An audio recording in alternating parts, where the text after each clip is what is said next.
There are 3 things that I would never do as a pet groomer. Hey guys, if you are new, my name is Savana. I am the owner and operator of Pause and Relax Mobile Pet Grooming and Reiki Services. I help pet groomers and aspiring groomers start and scale their businesses so that they can make money fast. I have a unique approach of starting and scaling your business. So I made a reel about this and I wanted to expand on it a little bit more. And let's just jump right into the content. Now, for obvious reasons, I am not going to be looking at the camera because I need to be focusing on driving.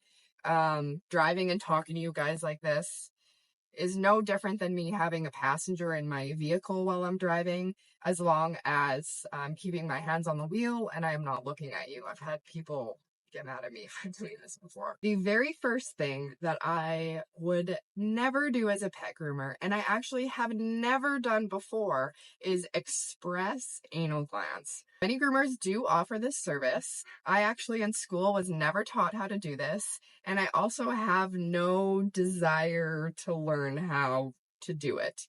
And let me explain why. First of all, there are a lot of different health implications that can happen with that area of the body, impacted anal glands, all sorts of things. The second reason is that sometimes to express the anal glands properly, tools need to be inserted by a veterinarian. And in my mind, if something needs to be inserted internally in a hole of a pet, that is not of my expertise, that is not of my caliber, and I don't want to be messing anything up. When a client of mine is requesting anal glands, I just tell them to go to their vet. There are groomers in my city that do express anal glands. I made a video a few years ago talking about how expressing anal glands might be illegal where I live, and I kind of worded that video incorrectly. While the Vet Association kind of tells us that in Saskatchewan, they consider it veterinary practice, nothing bad is going to happen to you if you do express anal glands as a pet groomer, unless an owner decides to sue you if something goes wrong. So it is completely up to you whether you want to express anal glands or not. I think that's everything I want to say about the anal gland thing. If you express anal glands, cool.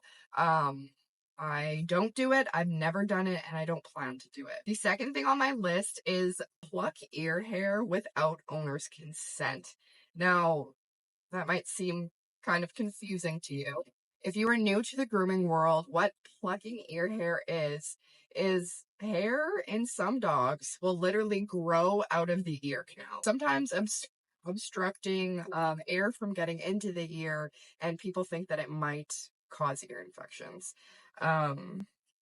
Which makes sense. You have a hole down in there that needs to be able to breathe. And if the air is not able to get down in there, stuff can brew down there. What plucking the ear hair looks like is literally the groomer putting their fingers into the ear canal and plucking the hair out of the skin.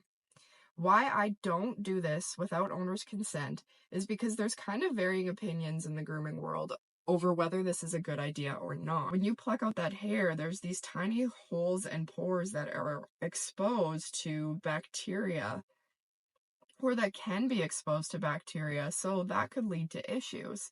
So in my business, I only pluck ears if owners request it, if the dog's had it done before, or if the vet requests that it be done. If I am the one that looks in a dog's ears and thinks it needs to be done because there is so much hair in there that I think it could cause an ear infection, I get the owner's consent first, and I also tell them kind of the varying opinions about plucking or not plucking. Now, on the average dog that has some ear hair growing in there, it is not super thick, and I don't feel like it is going to cause the dog any issues, and the owner has not specifically requested it.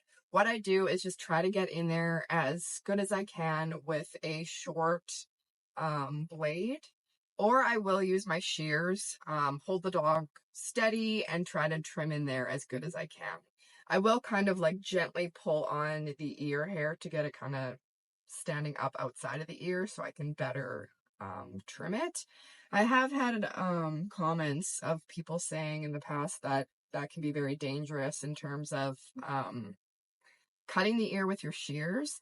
And I will say, if you have a very wiggly dog, then yes, cutting with just your shears is probably not the best idea.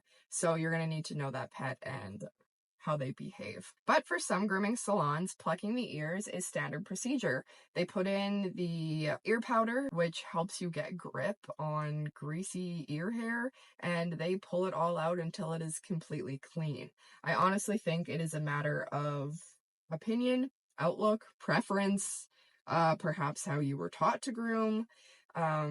Another thing that I often think about is that if you're plucking out that ear hair and then you're using an alcohol-based cleaner, which many of us do, like ear cleaner afterwards, many of us do because it helps dry out anything that could be brewing in there. Is that not going to burn all of those little open holes in the dog's ear? So it's just a matter of opinion and preference for me. And the third and final thing that I would never do as a pet groomer is do a teeth cleaning, or I put cosmetic scaling. This is something that I feel is kind of newer to the grooming world. Some groomers will get trained in it and start offering it as an add-on. And what that looks like is what I am calling cosmetic teeth scaling. What this looks like is that they use the scalpel, kind of like, scalpel the right word, maybe scraper, that they would use at like a dentist's office on us to remove the plaque. So they go in the dog's mouth without anesthesia. So often this is geared towards owners where their pets can't be put under anesthesia. It's seen as a more natural method to clean the teeth. But the problem is because they are not vets, A, they could be introducing bacteria if their tools are not cleaned properly. And B, it is purely cosmetic, because if this dog has so much plaque and tartar, it could be up underneath, and this is very common, it could be up underneath the gums, and they are not able to properly get up underneath the gums like they need to. So they're only cleaning from the gum line down, leaving all of that plaque trapped underneath the gum. Going along with possible infection rates and all that, if they accidentally kind of nick into the gums, especially maybe being newer at this, that is possible cause for infection. So in my opinion, I want to say I've never done this service before. I don't know how people are trained in it. Side note, I have no idea how people clean dogs' teeth without them sedated. I'm sure there is a method to it, but I don't know how many dogs are gonna sit still for you scraping stuff off of their teeth. Clearly there's a way to get it done because people make money off of this. I just don't understand the appeal of it. To me, it's totally cosmetic. You're not actually getting all the plaque and tartar from underneath the gums that is actually going to cause the issues. Yeah, to me, it's purely cosmetic. I think it might be a money grab. I see that, I don't know, a little bit scared because I don't want to offend anybody, but this is my honest opinion. I would never offer the teeth scaling. And what I will say is that I used to offer teeth brushing, or there's like the teeth gel that you can put on dogs' mouths.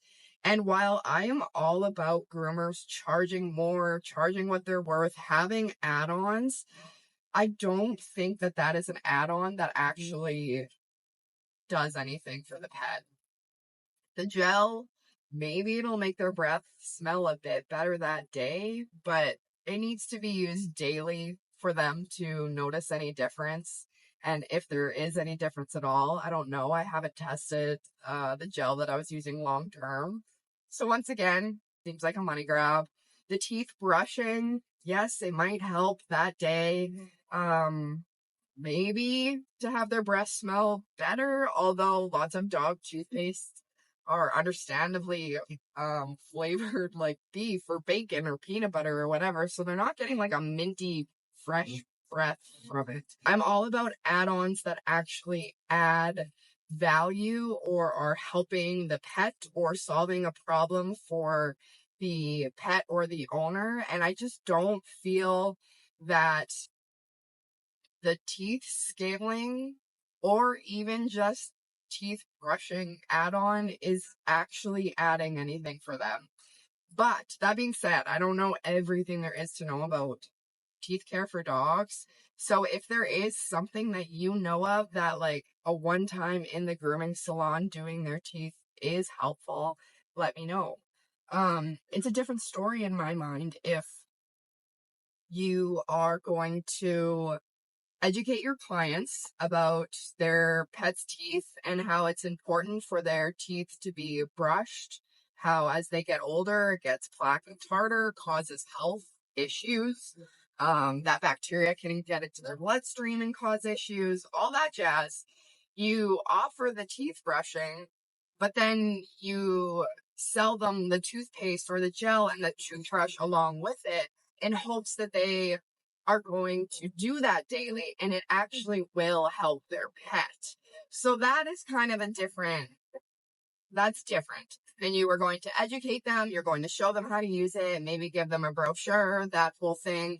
But a quick brush every 6 weeks, in my opinion, is not going to prevent that dog's plaque tartar.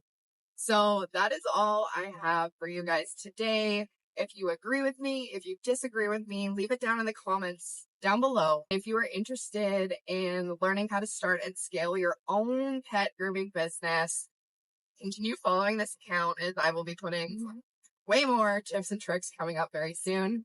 Thank you guys, as always, for watching, and I hope you guys have a beautiful day. See you later, guys.